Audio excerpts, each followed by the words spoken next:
Ini pola yang khas Presiden Jokowi dan menterinya ke BUMN yang menganggap bahwa BUMN itu kalau ada penugasan oke, kalau rugi ya udah dijual aja tuh. Jadi fungsi-fungsi primer dari BUMN sebagai buffer dari keadilan sosial itu dia nggak mengerti kan. Kan konstitusi kita membagi ada bagian yang mengakumulasi namanya korporasi, ada bagian yang mendistribusi kekayaan itu namanya negara melalui BUMN, dan ada yang harus diproteksi dalam keadaan apapun yaitu koperasi. Yang terjadi sekarang, korporasi itu baru hidup kalau dapat peletaran proyek dari BUMN. Koperasi itu juga baru eksis kalau dianggap diasuh oleh BUMN. Jadi poin kita balik pada semacam etatisme tuh. Nggak ada soal kalau etatisme. Tapi kalau dia rugi, dia mesti pertanggungjawabkan itu sebagai kegagalan manajemen dulu tuh.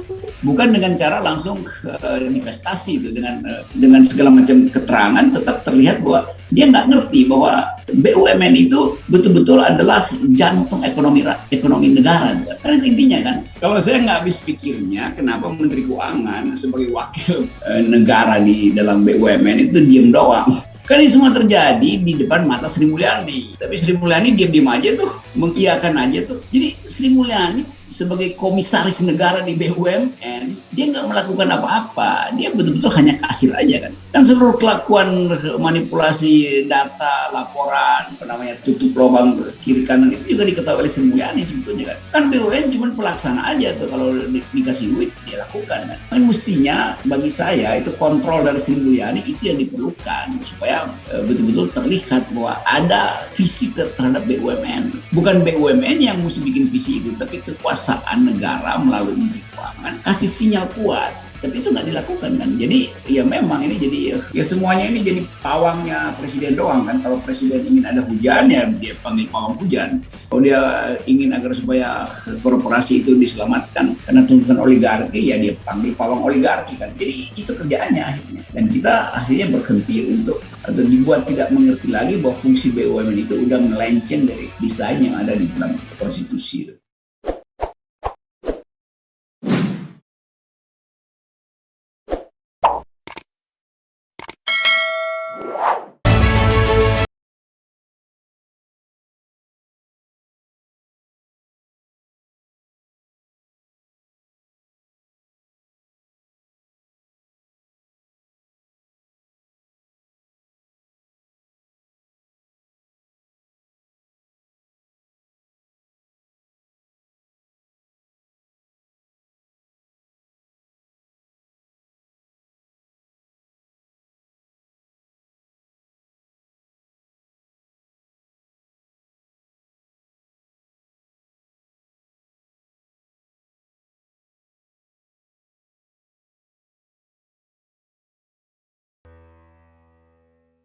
Bandara Kuala Namu. Kita tahu Bandara Kuala Namu ini kan milik Angkasa Pura II, salah satu BUMN. Jadi Angkasa Pura II punya BUMN, punya beberapa bandara, salah satunya Soekarno-Hatta, salah duanya Kuala Namu. Dan sudah ada pemenang untuk strategic partner, perusahaan dari India, dan dia menguasai 51%, tapi bukan saham katanya. 49 ke 51. Bukan saham, tapi BOT, Build, Operate and Transfer. Kan begitu. Padahal bandaranya udah jadi kan kira-kira tahun ke depan dengan porsi 49%, dan tentu saja kalau nanti dividen dia akan menikmati 49% kan, termasuk juga tentu pengurus dan lain sebagainya. Dan barangkali karena dia investor dan dia akan menanam duit untuk pengembangan bandara, tentu barangkali dia punya bargaining position. Said Didu tiba-tiba bilang, wah, itu yang namanya penjualan saham divestasi, tapi rupanya katanya bukan divestasi, itu hanya BOT saja. Jadi 4951 itu hanya pembagian keuntungan, tapi 25 tahun ke depan. Saya kok tiba-tiba berpikir, apa sih fungsi BUMN, terutama fungsi fasilitas publik yang namanya bandara, ya kan? Fasilitas publik yang namanya bandara. Kok tiba-tiba semuanya dijadikan alat produksi yang untuk mengeruk keuntungan, bukan mengeruk keuntungan, tapi barangkali menambal bopeng-bopeng dari anggaran negara ini, sampai kemudian India pun diundang dan kita merasa bangga karena duit bakal masuk, 25 tahun nanti akan kembali lagi ke kita, semuanya penuh lagi, dan oke, bagus itu program.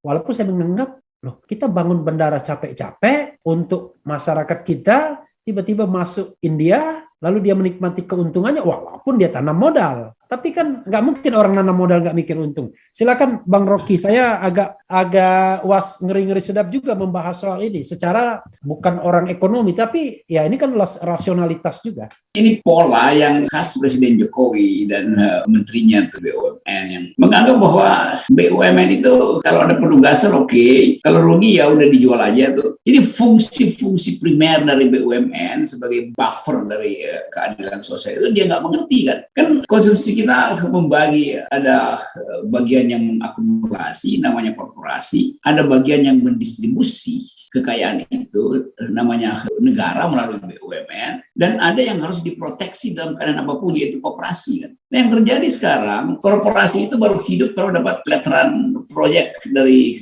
BUMN. Koperasi itu juga baru eksis kalau dianggap diasuh oleh BUMN. Jadi poin kita balik pada semacam etatisme tuh. Nggak ada soal kalau etatisme. Tapi kalau dia rugi, dia mesti pertanggungjawabkan itu sebagai kegagalan manajemen dulu tuh. Bukan dengan cara langsung investasi itu dengan segala macam keterangan, tetap terlihat bahwa dia nggak ngerti bahwa BUMN itu betul-betul adalah jantung ekonomi negara. Karena itu intinya kan. Jadi soal kebanggaan itu belakangan, itu yang justru menyebabkan ya kalau Garuda rugi ya udah ditutup aja atau digabung atau diapalah segala macam. Bukan diselamatkan tuh. Pilar itu mesti hidup. Jadi kalau lama-lama pola namu itu dilakukan, nanti kedudukan BUMN itu hilang, walaupun namanya masih ada di konstitusi kan. Tapi fungsinya bukan lagi dalam bentuk yang dimintakan oleh konstitusi. Jadi sebetulnya BUMN sebagai bukan lagi pelayanan publik, tapi alat produksi jadi sudah. Ya. Sama seperti korporasi jadi fungsinya. Iya, jadi misinya udah hilang. Tapi nanti akan dibilang kan masih ada di dalam Undang-Undang Dasar. Iya, nomenklaturnya ada di situ, tapi fungsinya udah berubah. Jadi nggak ada gunanya lagi disebut menteri badan usaha milik negara atau kepemilikan negara itu. Sifat memilikinya itu ada di konstitusi, tapi prakteknya sepenuhnya adalah akumulasi dan profit kan. Jadi itu salahnya. Nah, kita mau tagih ke siapa? Ya tentu ke presiden. Tapi kalau kita tagih ke presiden bilang wah itu saya nggak tahu bahwa itu berubah. Tapi saya merasa ya, Bung Rocky ya, memang baik presiden maupun Menteri BUMN kadang-kadang paradigmanya itu di satu sisi dia sangat swasta sekali, ya kan, melihat BUMN itu sebagai alat produksi. Tapi di sisi lain menggelontorkan banyak sekali dana di sebuah kegiatan yang barangkali tidak langsung bermanfaat bagi masyarakat, tetapi yang jelas membengkakkan utang iya. Saya nggak habis pikir tuh cara atau pola yang dibuat itu. Kalau saya nggak habis pikirnya, kenapa Menteri Keuangan sebagai wakil negara di dalam BUMN itu diem doang?